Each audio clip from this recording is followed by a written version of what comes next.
विद्यालय की BA part third की हिंदी साहित्य की छात्राओं को रविंद्र शर्मा की तरफ से नमस्कार।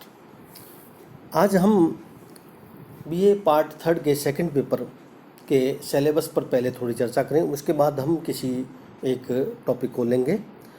आपके सेकंड पेपर में मोटे तौर पर 3 भागों में हम उसको विभाजित कर सकते हैं। एक जो आपकी पुस्तक लगी हुई है, टेक्स्ट बुक, जो निबंध निलय या निबंध संचय आदि कई नामों से आपको मिल सकती है, अलग अलग प्रकाशकों की, अलग अलग संपादकों की।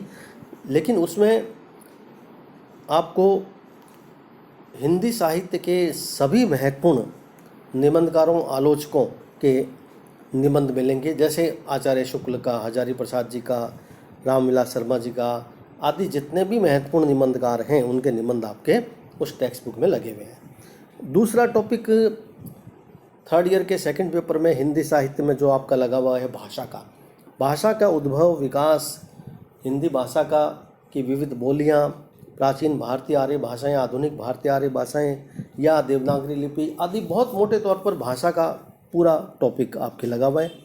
और तीसरा जो हम कह सकते हैं वह है साहित्यिक निबंध का एक प्रश्न, अंतिम प्रश्न जो आपके आता है। यह निबंधात्मक है और अच्छे अंकों में इसको रखा गया है। अब हम चर्चा करते हैं इसी तीसरी टॉपिक की शुरुआत की। जब तक आपके पास में टेक्स्ट बुक उपलब्ध नहीं हो जाती, हम कवि, निबंधकार या किसी विशेष साहित्यिक वाद से संबंधित चर्चा करेंगे और उन निबंधों को हम हल करने का प्रयास करेंगे। आज मैं उसी श्रृंखला में शुरू कर रहा हूँ प्रगतिवाद को। प्रगतिवाद से क्या आशय है, प्रगतिवाद की क्या देन है। आपके साहित्यिक निबंध में यह टॉपिक 2 रूपों में आता है। एक तो केवल प्रगतिवाद लिखा हुआ, दूसरा प्रगतिवाद और उसकी विशेषताएं, और तीसरा हम कह सकते हैं उसको प्रगतिवादी साहित्य की देन। लगभग तीनों में चाहे कोई भी पूछे, हम शुरू से अंत तक प्रगतिवाद की धारा को स्पष्ट करते हुए हमें चलना पड़ेगा। हिंदी साहित्य में अनेक वाद हुए हैं, जैसे प्रगतिवाद, प्रयोगवाद, छायावाद आदि। जहाँ तक प्रगतिवाद काव्य धारा का संबंध है, तो उससे पहले हमें यह जानना आवश्यक है कि प्रगति शब्द से अर्थ क्या है। प्रगति शब्द का अर्थ है आगे बढ़ना, चलना। इस दृष्टि से इसका अर्थ देखें तो बहुत व्यापक है इसका अर्थ। यह विचारधारा, इस बात को आप विशेष में ध्यान रखें कि पूरी तरीके से साम्यवादी दृष्टिकोण के अनुकूल है।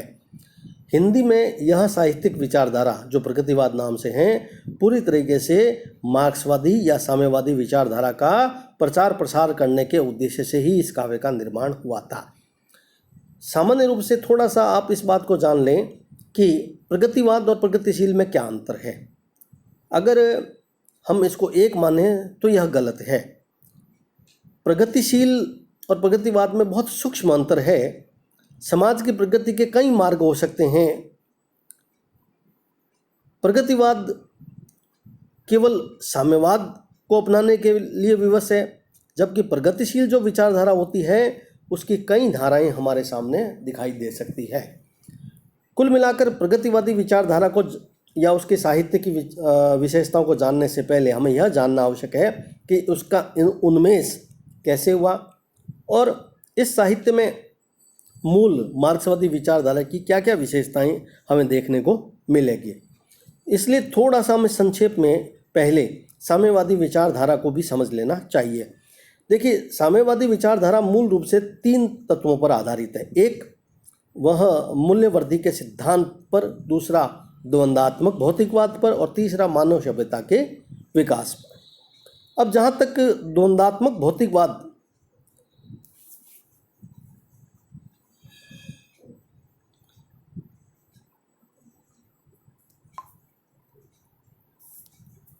की बात है, तो हम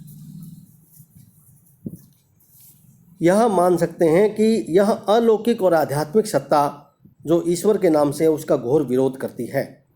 उसके अनुसार इसका विकास धीरे धीरे हुआ और यह मार्क्स के पूर्व डार्विन विकासवाद के सिद्धांत का प्रतिपादन वे सम्यक रूप से कर चुके थे।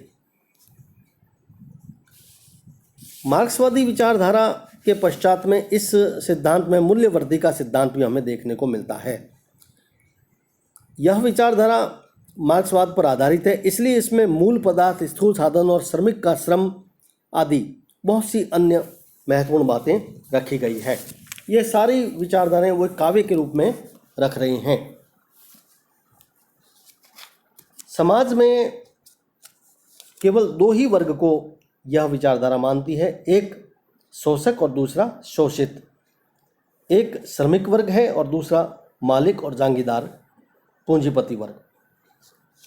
इस विचारधारा में जो तीसरी प्रवृत्ति हमें दिखाई देती है वह है विश्व सभ्यता के विकास की व्याख्या। कार्ल मार्क्स ने जो शोषक और शोषित वर्ग की जो विचारधारा रखी थी वह इस साहित्य में विशेष रूप से देखने को मिलती है और उसमें मजदूर के प्रति जो सहानुभूति की भावना है वह प्रगतिवादी काव्य की विचारधारा का मूल है। अतः मार्क्सवाद का लक्ष्य करके साम्यवादी व्यवस्था को स्थापित करना प्रगतिवादी साहित्य की विशेषता रही है।